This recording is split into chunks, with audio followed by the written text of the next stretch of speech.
আও ওয়ালাদুন সালিহুন ইয়াদউ লা। আল্লাহ রাব্বুল আলামিনের রাসূল যে কথা লাস্টে বললেন, শেষ ভাগে যে কথা বললেন, এটাই আমার টপিক, এটাই আমার সেন্টেন্স, এটাই আমার আজকের টপিক ছিল। সেটা হলো এই ওয়ালাদুন সালিহ, ভালো সন্তান, সুসন্তান পৃথিবীতে যদি রেখে যাওয়া হয়, ওই সন্তানের জন্য কবরে তোমার আমার জন্য সওয়াব চলতে থাকবে। এখন বলি যদি সুসন্তান না রেখে যায়, সুসন্তান কারে বলে? সুসন্তান কারে বলে সে কথাটা জানতে হবে। তো আমাদের অনেকেরই সন্তান রয়েছে, সেই সন্তানকে গাইড করা আমাদের তো কর্তব্য, হ্যাঁ কিনা? এই ছোট থেকে তাদের মধ্যে যদি সঠিক জ্ঞান দেওয়া যায়, সঠিক ইলম দেওয়া যায়, তারা কিন্তু ভবিষ্যতে আর ওই মদে হাত দেবে না, গাঁজায় হাত দেবে না, তাসে হাত দেবে না, জুয়ায় হাত দেবে না, যদি এখন থেকে তাদেরকে গাইড করি। কিছু কিছু ছেলেরা আছে এখন এত প্রখর ব্রেন, আপনাকে হারিয়ে দেবে, আমাকে হারিয়ে দেবে, তাদের বুদ্ধিমত্তা, ছোট ছোট বাচ্চা। তাদেরকে যদি সঠিক গাইড না করা হয়, তাহলে তারা হয় বড় মাফিয়া হবে, না হলে বড় মাস্তার হবে, বড় দাগাবাজ হবে, বড় চোর হবে, বড় ডাকাত হবে। সেই সমস্ত থেকে বাঁচানোর জন্য আমাদের কি করণীয়? সেই সমস্ত থেকে বাঁচানোর জন্য তাদেরকে সঠিক ট্রিট করতে হবে, তাদেরকে সঠিক শিক্ষা দান করতে হবে। ওয়ালাদুন সালিহ, সন্তানদের কিছু পেতে গেলে সন্তানদের কাছ থেকে, তাহলে সন্তানদেরকে সুশিক্ষায় শিক্ষিত করতে হবে। রাসূলুল্লাহ সাল্লাল্লাহু আলাইহি ওয়াসাল্লাম বললেন, তালাবুল ইলমি ফরিদাতুন আলা কুল্লি মুসলিমিন ওয়া মুসলিমাত। প্রত্যেকটি মুসলমান নর নারীর জন্য ইলম শিক্ষা করা ফরজ, জ্ঞান অর্জন করা ফরজ। এখন ফরজে আইন যে কাজটি, আমাদের সন্তানদেরকে যেই শিক্ষা করাই না কেন, তার মধ্যে থেকে ইলমি শিক্ষা দিতে হবে, দ্বীনি শিক্ষা দিতে হবে। যদি দ্বীনি শিক্ষা দিই, কি উপকার আমাদের হবে? দ্বীনি শিক্ষা দিলে কি উপকার হবে? কবরে যাওয়ার পরে উপকার, কবরের আগে উপকার, পরে উপকার, ফুলসিরাতের পুলে উপকার, এবং কিয়ামতের দিনে বিচারের সময়ও আমাদের জন্য উপকার, আমাদের কাজে আসবে। সে কথাগুলি এক এক করে বলে যাব ইনশাআল্লাহ। এখন আমাদের যে সন্তানগুলি রয়েছে, আমার ইচ্ছা এটা, আমার তামান্না এটা, আমি এই বিষয়ের উপর আলোচনা করতে চাচ্ছি এজন্য যে এই গ্রামের যে সমস্ত সন্তানগুলি রয়েছে, ছোট ছোট ছেলেগুলি রয়েছে, অনেক ছেলেদের হাতে বড় বড় ফোন, ফ্রি ফায়ার আসক্ত। যদিও জুয়ার সাথে যুক্ত নেই, যদিও মহিলাদের সঙ্গে ইফটিজিং এ যুক্ত নেই, যদিও জেনায় যুক্ত নেই, কিন্তু এমন একটি মুসিবতের সাথে যুক্ত হয়ে গেছে, আমাদের সন্তানকে এমন একটি মুসিবতের সাথে যুক্ত করে দিয়েছি। এদিকে টিপেই যাচ্ছে, চালিয়ে যাচ্ছে। মা বলছে বাবা ভাত খাবে না, বাবা ভাত খাবে না, এই সলিমদ্দি ভাত খাবে না, ডেকেই যাচ্ছে, ওর মতো চালিয়ে যাচ্ছে। তাহলে এক কথা, এই কথা অনুযায়ী আমরা কি বুঝলাম? ওই সন্তানটি অবাধ্য হলো, হ্যাঁ কিনা? এই মোবাইলটা হাতে আসার কারণে সন্তানটি অবাধ্যতা শুরু হলো। 5 বার 10 বার 7 বার ডাকার পরে যখন আসলো না, আপনি কি করবেন? হাত ধরে কেউ ডেকে আনছে 2-1 বার, কিন্তু আর ডাকছে না। পরক্ষণে এসে আবার ওই সন্তান কি করছে? মোবাইলের ধমকে পিতামাতাকে ধমক দিচ্ছে। এর কারণটা কি? এর কারণটা হচ্ছে, প্রথমে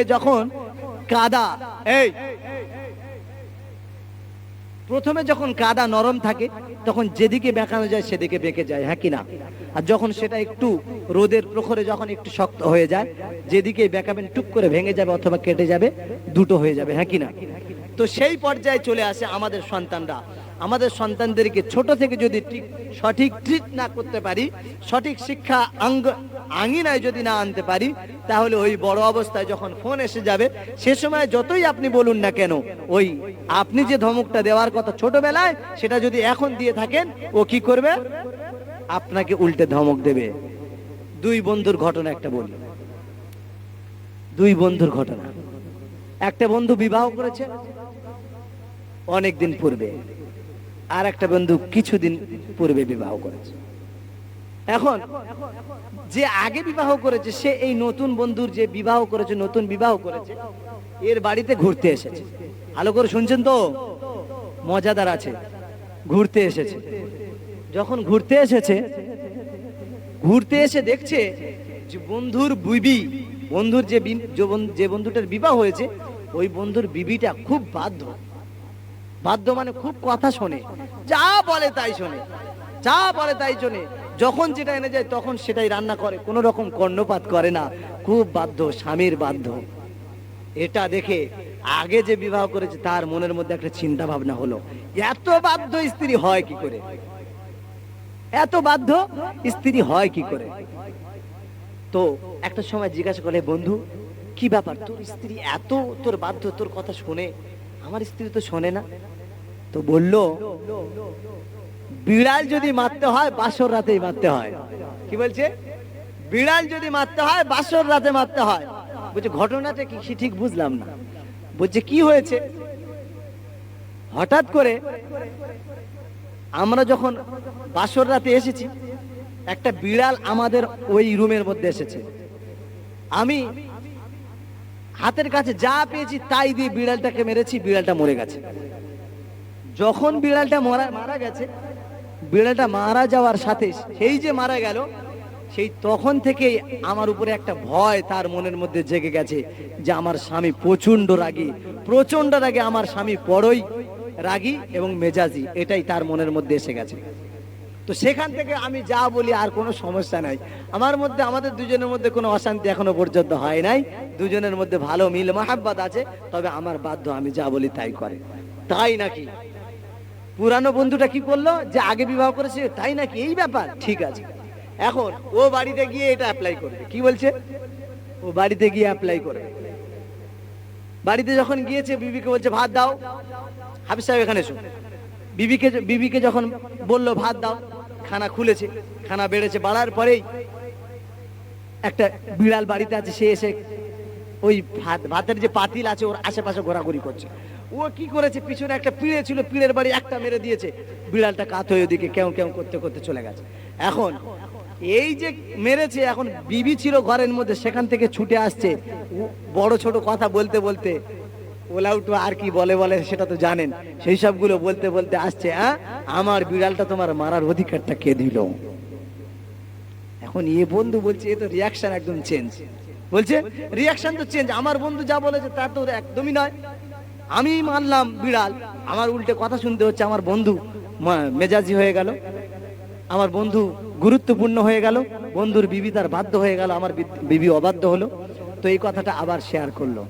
যখন শেয়ার করেছে, বন্ধু তখন বলছে, বিড়াল যদি মারতে হয় বাসর রাতেই মারতে হয়, যখন তখন মারলে আর হবে না। প্রথমে সন্তানদেরকে যদি ভালো রাস্তায় আনতে হয়, প্রথম থেকে ট্রিট করতে হবে।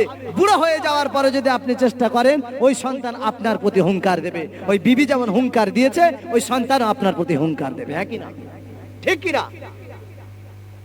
তাই আমাদের সন্তানকে ট্রিট করার জন্য আমাদেরকে আগে ভাগে প্রস্তুতি নিতে হবে। এইবার বলে আমাদের কি উপকার, এবার বলে আমাদের কি উপকার, আমাদের লাভ মানে এটাই। আমি এইবার একেবারে স্লো মোশনে কথা বলবো কিছু। এখন আও ওয়ালাদুন সালিহু ইয়াদউলা, নেক সন্তান পৃথিবীতে আসলে আমাদের যে লাভবান, কবরে শুয়ে শুয়ে সওয়াব পাবে, এটা ঠিকই, কিন্তু তার আগে কিছু কাজ আছে আমরা লাভবান হতে পারি। সেটা হচ্ছে অন্তত দ্বীনি শিক্ষা দিলে আমার সন্তানের জন্য এ কথা শুনতে হবে না যে এই তোর সন্তান ওখানে গাঁজা খাচ্ছে, তোর সন্তান ওখানে বিড়ি খাচ্ছে, তোর সন্তান ওখানে জুয়া খেলছে। পৃথিবীতে প্রথম স্তর এই কথাগুলো শুনতে হবে না। আর একটা কি, প্রথম স্তর আরো একটি কথা, যে তোর সন্তান ওই মহিলাটাকে নিয়ে টানাটানি করেছে, এ কথা শুনতে হবে না। কাদের জন্য শুনতে হবে? যারা রাখাল, যারা বিয়াদব, যাদেরকে দ্বীনি শিক্ষা দেওয়া হয় নাই, তারাই তো টানাটানি করবে, তাদের জন্যই তো শুনতে হবে। তো আমাদের সন্তানকে যদি দ্বীনি শিক্ষা আনি, অবশ্যই তাদের জন্য কথা শুনতে হবে না। এটা দুনিয়াতে পাওনা। আর একটা কি, দুনিয়াতে পাওনা হলো এই, আমি যখন মারা যাব, আমি মারা গেছি, আমার দাফনটা কে করবে, আমার কাফনটা কে পড়াবে, এবং আমার গোসলটা কে দেবে? আপনার পিতা মারা গেছে, আমার পিতা মারা গেছে। আমার পিতা যখন একটি সন্তান রেখে যাবে, নেক সন্তান, যে গোসল দিতে জানে, সন্তান যখন পিতার গোসলটা দেওয়ার জন্য প্রস্তুতি নিচ্ছে, যখন কোনো সন্তান পিতার গোসল দেওয়ার জন্য প্রস্তুতি নেবে, তারাই তো কপাল পড়া যারা প্রকৃত সন্তান রেখে যেতে পারলো না। তারাই তো কপাল পড়া যারা সন্তানদেরকে দ্বীনি শিক্ষা দিতে পারলো না, যারা সন্তানদেরকে নিজের গোসল দেওয়ার উপযুক্ত বানিয়ে যেতে পারলো না, নিজের জানাজা পড়ানোর জন্য উপযুক্ত বানিয়ে যেতে পারলো না, নিজের কবরে নামার জন্য উপযুক্ত সন্তান বানিয়ে যেতে পারলো না। কবরে দাফন করার পরে সন্তানের হাত দ্বারা দোয়া করবে, সন্তান মাথার কাছে বসে বসে দোয়া করবে, মাথার কাছে সূরা কাহাফ পড়বে, সূরা মুলক পড়বে। এমন সন্তান যারা রেখে যেতে পারলো না তারাই তো কপাল পড়া। প্রকৃত কপাল ভালো তাদের, তারাই নসিবওয়ালা, তারাই তো ভালাই। যারা সন্তানকে রেখে বিদায় নিল, ওই সন্তান পিতাকে গোসল দেওয়ার জন্য গরম উষ্ণ পানি নিয়েছে। উষ্ণ পানি নেওয়ার পরে শরীরে যখন ঢালছে, এটাই আমার পিতা। পিতার শরীরের ইঞ্চি ইঞ্চি জায়গাগুলি আস্তে আস্তে করে ডলন দিচ্ছে, চোখ দিয়ে বর্ষা ধারা পানি পড়ছে, বর্ষা ধারা পানি পড়ছে। পানি যখন চতুর্দিক থেকে চোখ দিয়ে ঝরে ঝরে পড়ছে, আর বলছে এটা আমার পিতা, এটা আমার পিতা। ইঞ্চি ইঞ্চি জায়গাগুলিকে গরম উষ্ণ পানি দিয়ে পরিষ্কার করেছে, সাবান দিয়ে পরিষ্কার করছে, মাথাটাকে পরিষ্কার করে দিচ্ছে, কানটাকে পরিষ্কার করে দিচ্ছে, আর বলছে এটাই আমার পিতা, এটাই আমার পিতা। ওরে আমার পিতা, তুই আমার ছোটবেলায় অনেক অনেক গোসল করিয়ে দিয়েছিলিস। শুধু তাই নয়, তুই যখন গোসল করাতে গেছিলিস আমি ছুটে ছুটে পালিয়ে গেছিলাম।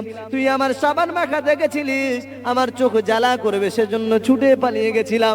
আজকের কিন্তু আমি তোকে এত সুন্দর করে গোসল করাচ্ছি, আমি ছোট থেকে এখনো পর্যন্ত তোকে গোসল করাতে পারে নাই, এখন আমি তোকে গোসল করাচ্ছি, জীবনের মতো গোসল করাচ্ছি, আর কখনোই তোকে গোসল করাতে পারবো না। এই গোসলটা যখন কোনো সন্তান তার পিতার করাবে, তখন কি বেয়াদবি করে করবে নাকি? অবশ্যই আদবের সাথে করবে। সন্তান যখন ইঞ্চি ইঞ্চি জায়গাগুলিকে ডলে ডলে মলে মলে দেবে, আর বলবে এটাই আমার পিতা, এটাই আমার জন্মদাতা, এমন কথা বলতে বলতে চোখ দিয়ে পানি বেরোবে।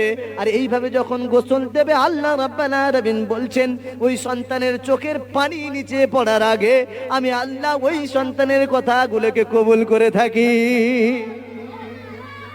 শুধু তাই নয়, তাই নয়, হে আমার পিতার দলেরা, তোমাদের সন্তান যখন পৃথিবীর জমিন হতে বিদায় নেয়, তোমরা নিজেরাই গোসল দেওয়ার পর প্র্যাকটিস করো। অনেকেই আছে ইমাম সাহেবকে খোঁজে, মুসল্লিদেরকে খোঁজে। আপনি আপনার সন্তানকে গোসল দিন কেমন ভাবে? আপনি আপনার ছোট্ট সন্তান বিদায় নিয়েছে, ওই সন্তানকে আপনি নিজে গোসল দেওয়ান, সুন্দর করে গোসল দিন, ইঞ্চি ইঞ্চি জায়গাগুলোকে গোসল দিন। আর বলুন, ছোটবেলায় তোকে যখন গোসল দিতাম, একটু আগে তোকে যখন গোসল করাতাম, তুই ছুটে পালিয়ে যেতিস, ঠান্ডার জন্য ভয় পেয়ে যেতিস, চোখে সাবান লাগবে বলে সাবান মাখতিস না। আজকে তোকে সুন্দর করে সাবান মাখিয়ে দিচ্ছি, আজকে তোকে সুন্দর করে গোসল করিয়ে দিচ্ছি। এই গোসল করানোর পরে সন্তানকে বুকের মধ্যে জড়িয়ে নিন। প্রকৃত বাবা তারা যারা সন্তানের গোসল নিজে দেওয়ার প্রস্তুতি নেয়, প্রকৃত বাবা তো তারাই, কপাল পড়া তো তারা নয়। শুধু তাই নয়, কোন সন্তান পিতা যখন মারা যাবে, পিতাকে গোসল দেওয়ার পরে কাফনটা যখন কাটা হবে, কাফন কাটার জন্য ইমামকে কেন প্রয়োজন হবে? কাফন কাটার জন্য আমি যখন কাটবো, আমার পিতার কাফন যখন আমি কাটবো, তখন এটা চিন্তা করবো, হে আমার পিতা, তুই তো আমাকে ছোটবেলা থেকে ছোট্ট ছোট্ট করে জামা দিয়েছিলিস, কখনো এক বিগত, কখনো এক হাত, কখনো এক মুঠো, কখনো 2 হাত, কখনো 3 হাত, কখনো 4 হাত, কখনো 5 ফুট। 5 ফুট বয়স হওয়া পর্যন্ত, 5 ফুট উচ্চতা হওয়া পর্যন্ত, 6 ফুট উচ্চতা হওয়া পর্যন্ত একে একে তুই আমাকে পোশাক দিয়ে গেছিস। আজকের আমি তোকে পোশাক পরিধান করাবো, সেই পোশাকটি আমি নিজেই কাটছি, এই পোশাকটি আমি নিজেই তোকে পরাবো। ছোট্ট থেকে তুই আমাকে যেভাবে পরিধান করিয়ে এসেছিস, আজকের আমি সুন্দর করে তোকে পোশাক পরিধান করাবো। হে আমার সন্তানের দরেরা, তোমাদের পিতা যারা বেঁচে আছে, ওই পিতা মারা যাওয়ার পরে যে কাজটি তোমাদের করা দরকার, সেই কাজগুলি আমাদেরকে শিখে নেওয়া দরকার, হ্যাঁ কিনা? এই কাজগুলি আমাদের শেখা দরকার তো, হ্যাঁ কিনা? এই কাজগুলি আমাদের শিখে নিতে হবে, কি পদ্ধতি, কিভাবে জানতে হবে। এরপরে কাফন কাটলাম, কাফন কাটার পরে যে পরিধান করাচ্ছি জামা পরানোর জন্য, বলা হয়েছে রাসূলুল্লাহ সাল্লাল্লাহু আলাইহি ওয়াসাল্লাম জানিয়ে দিয়েছেন, যখন কোনো মানুষের জীবনকে আজরাইল নিয়ে যায়, আজরাইল ফেরেশতা যখন কোনো মানুষের জীবনকে হরণ করে, জীবন নফসকে যখন নিয়ে যায়, এই নফসকে নিয়ে যাওয়ার জন্য কোনো মানুষ পায়খানা করে ফেলে, বাথরুম করে ফেলে, পেশাব করে ফেলে, জিভটা বেঁকে যায়, চোখটা বেরিয়ে যায়, চোখটা বেঁকে যায়, গালটা বেঁকে যায়। কেন এটা হয়? কেন এটা হয়? এত কষ্ট, এত কষ্ট, এত কষ্ট হয়। কখনো পাটা মারা যায়, আরো একটি পা মারা যায়, কখনো হাতটি মারা যায়, আরো একটি হাত মারা যায়, কখনো কোমর পর্যন্ত মারা যায়, কোনো রকম সাড়া থাকে না, শুধু এতটুকু চলতে থাকে, এতটুকু চলতে থাকে, হাত চলে না, শুধুমাত্র বুকের কাছে একটু একটু কখনো চলতে থাকে, কখনো হাতের কাছে চলতে আসে, কখনো কানের কাছে চলতে আসে, কারো কোনো কোনো কোনো ব্যক্তির কানও বেঁকে যায়, নাকও বেঁকে যায়, মুখও বেঁকে যায়। কেন? যখন সব কিছু পড়ে যায়, যখন সব কিছু মারা যায়, আস্তে আস্তে করে সবগুলি যখন লিবে আসে, সব আলোগুলি যখন লিবে আসে, শরীরের তেজগুলি যখন সব লিবে আসে, যে জায়গাটা শেষ পর্যায়ে হয়ে যায়, সেই জায়গাটায় এত পরিমাণে কষ্ট হয়, সেই কষ্টর দ্বারা সারা শরীরটা পাকা ফোঁড়ার মতো ব্যথা হতে থাকে। পাকা ফোঁড়ার মতো যখন ব্যথা হয়, এই ব্যথা হওয়ার কারণে ওই যে জায়গাটায় শেষ পর্যন্ত রূহটাকে বার করার জন্য প্রচেষ্টা করে, ওই জায়গাটা তার জন্য কখনো বেঁকে যায়, কখনো কখনো ওইটা বের করার সময় কখনো কখনো কোনো ব্যক্তি বাথরুম করে ফেলে। কেমন কষ্ট হলে তবে বাথরুম হয়ে যায়, কেমন কষ্ট হলে তবে পেশাব হয়ে যায়, কেমন কষ্ট হলে গালটা বেঁকে যায়, কেমন কষ্ট হলে কানটি বেঁকে যায়, কেমন কষ্ট হলে ঘাটটি বেঁকে যায়, বলতে পারেন? পৃথিবীতে এমন কোনো কষ্ট নেই যে কষ্টের জন্য আপনার নাকটা হঠাৎ করে বেঁকে যাবে, যে কষ্টের জন্য আপনার ঘাটটি হঠাৎ করে বেঁকে যাবে আর সোজা হবে না। এমন কোনো কষ্ট নাই পৃথিবীতে যে কষ্টের জন্য আপনার কোমরটা হঠাৎ করে বেঁকে যাবে। কিন্তু এমন একটি কষ্ট আপনার মৌতের সময় হয়, সেই কষ্টটির জন্য কখনো কখনো কোনো কোনো মানুষের বাথরুম, কখনো কখনো কোনো কোনো মানুষের কোনো কোনো অঙ্গগুলি বেঁকে যায়। এর কারণটা কি? অতিরিক্ত কষ্ট হওয়ার কারণে। তো এই অতিরিক্ত কষ্ট হওয়ার পরে ভাড়াটে লোক দিয়ে যদি আপনি গোসল করান আপনার পিতার, সেই মায়া দিয়ে কি গোসল করানো হবে? বলেন, সেই মায়া দিয়ে হবে? তাহলে অনেকেই মশলা দিচ্ছে, বাপের গোসল ছেলে দেবে, বলছে কেন দেবে না? কেন দেবে না? বাপ বেঁচে থাকা অবস্থায় বাপের পায়খানা পরিষ্কার করার ক্ষমতা সন্তানকে দিয়েছে, বাপের পেশাব করানোর ক্ষমতা সন্তানকে দিয়েছে, করতেই হবে। বেঁচে থাকা অবস্থায় যে মানুষটার খাতির করার কথা, যে মানুষটাকে তোয়াজ করতে হবে, যে মানুষটার মুহতাজ হতে হবে, যে মানুষটার খিদমত করার কথা আল্লাহ রাব্বুল আলামিন বললেন, রাসূল বললেন, সেই মানুষটা মারা যাওয়ার পরে আর কিছুক্ষণ আমাদের কাছে থাকবে, সেই মানুষটার খিদমত মারা যাওয়ার পরে কি করা যায় না? এই কাফন পরানোর পরে যখন আপনি নেক সন্তান হবেন, আপনার সন্তানকে, ভালো সন্তানকে যখন রেখে যাবেন, আপনি মারা গেলেন অথবা আপনার পিতা মারা গেছে, আপনি সন্তানকে নিয়ে, আপনি আপনার পিতাকে নিয়ে কাঁধে করে নিয়ে যাচ্ছেন। আপনার কাঁধে নেওয়ার মানুষের কাঁধে নেওয়া এক হবে নাকি? আপনার কাঁধে নেওয়ার দরদটাই আলাদা। যতই কষ্ট হোক না কেন, একটা কাঁধ যতই ব্যথা হোক, আর একটা কাঁধে নেওয়ার ইচ্ছা পোষণ করবেন না। প্রকৃত সন্তান যারা হবে, পিতার ভালোবাসা যারা আছে, পিতাকে যারা ভালোবেসেছে তাদের জন্য আল্লাহ রাব্বুল আলামিন বললেন, ওয়াকাদা রাব্বুকা আল্লা তা'বুদু ইল্লা ইয়্যাহু ওয়া বিল ওয়ালিদাইনি ইহসানা। ইম্মা ইয়াবলুগান্না ইনদাকাল কিবরা আহাদুহুমা আও কিলাহুমা ফালা তাকুল লাহুমা। যারা প্রকৃত মুমিন হবে, যারা প্রকৃত আল্লাহ ভীরুতা হবে, যারা প্রকৃত সন্তান হবে, পিতামাতার ভালোবাসার সন্তান যারা হবে, অবশ্যই পিতামাতার সম্মান করবে, পিতামাতার সঙ্গে কোনো রকম অসম্মানিত করবে না। এই পিতাকে কাঁধে করে যখন নিয়ে যাবে, জানাজায় দাঁড়ানোর জন্য প্রচেষ্টা করবে, নাকি না? জানাজা তো হবে।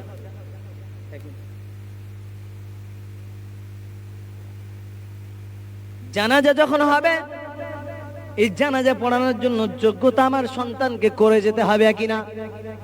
আমার সন্তান আমার জানাজায় যখন দাঁড়াবে, আমি আমার পিতার জানাজায় দাঁড়িয়ে গেছি। আমার সন্তান আমার জানাজায় যখন দাঁড়াবে, বলবে আমি আমার পিতার জানাজায় দাঁড়িয়েছি। অবশ্যই সৌন্দর্যভাবে সব রকমগুলি আদায় করতে হবে। আল্লাহু আকবার, আল্লাহু আকবার। এইবার সানাটা পড়বে, সুন্দরভাবে সানা পড়বে। সানা পড়ার পরে দরুদ শরীফ পাঠ করবে। দরুদ শরীফ পাঠ করার পরে আল্লাহুম্মা ইন্না নাস্তাঈনুকা আল্লাহুম্মা ইগফির লি হাইয়িনা ওয়া মাইয়িতিনা ওয়া শাহিদিনা ওয়া গায়িবিনা, এই কথাগুলি সুন্দরভাবে পড়বে। কি বলবে? আল্লাহুম্মা ইগফির লি, আল্লাহ তুমি আমাকে ক্ষমা করো, হাইয়িনা যারা বেঁচে আছে তাদেরকেও ক্ষমা করো, ওয়া মাইয়িতিনা যারা মারা গেছে তাদেরকেও তুমি ক্ষমা করো, ওয়া শাহিদিনা যারা উপস্থিত আছে তাদেরকে ক্ষমা করো, ওয়া গায়িবিনা যারা উপস্থিত নেই তাদেরকেও ক্ষমা করো, ওয়া সাগীরিনা যারা ছোট আছে তাদেরকেও ক্ষমা করো, ওয়া কাবীরিনা যারা বড় আছে তাদেরকে ক্ষমা করো, ওয়া যাকারিনা ওয়া উনসানা ছেলে মেয়ে সকলকে ক্ষমা করো, ওয়া যাকারিনা ওয়া উনসানা আল্লাহুম্মা মান আহইয়াতাহু মিন নাফাহিহি আলাল ইসলাম যারা ইসলামের মধ্যে আছে তাদেরকে ক্ষমা করো, মিন্না ফাতাওফাহু আলাল ঈমান যারা পরে আবার ঈমান আনবে তাদেরকেও তুমি ক্ষমা করো। এই কথাগুলি যখন বলবে, পিতার জন্য যখন বলবে, সেই ব্যক্তিটার মধ্যে দরদ কেমন হবে? হে সন্তানের দরেরা, তোমরা তোমাদের পিতাকে যখন জানাজা নিয়ে যাচ্ছ, জানাজা পড়ানোর পরে কবরে যখন নামবে, চাচা কাকা দাদা মামা চাচা এগুলো দেখার দরকার নাই। তোমরা যদি দুই ভাই থাকো, দুইজন দুই দিকে নেমে যাও, নামার পরে বাবার আব্বার যে কাফনটি পড়ানো আছে আস্তে আস্তে করে খোলো, খুলে মুখটাকে হাত বুলিয়ে দাও আর বলতে থাকে, আমার পিতা আমি যদি তোমার কাছে এখন থাকতে চাই পৃথিবীর মানুষ আমাকে থাকতে দেবে না। আমি যদি তোমার কাছে থাকতে চাই পৃথিবীর মানুষ বারে বারে বলবে, এই বাবু ওঠ ওঠ ওঠ, হ্যাঁ কি না? আমি যদি তোমার কাছে থাকতে চাই পৃথিবীর মানুষ থাকতে দেবে না। আমি তোমাকে সেইভাবে ট্রিট করতে পারি, সেইভাবে খিদমত করতে পারিনি। হে আমার পিতা তুমি আমাকে ক্ষমা করো। কপালটাকে বুলিয়ে দিলে কপালে একটা চুম্মা দিয়ে তুমি উঠে এসো। উঠে আসার পরে কে দোয়া করলো কে না করলো দেখার দরকার নাই। আপনি কি করবেন? আপনি প্রকৃত সন্তান হিসাবে পিতার কবরের কাছে দাঁড়িয়ে যাও, দাঁড়িয়ে যান। দাঁড়িয়ে যাওয়ার পরে ওই সবাই চলে গেল, আপনি আসবেন না।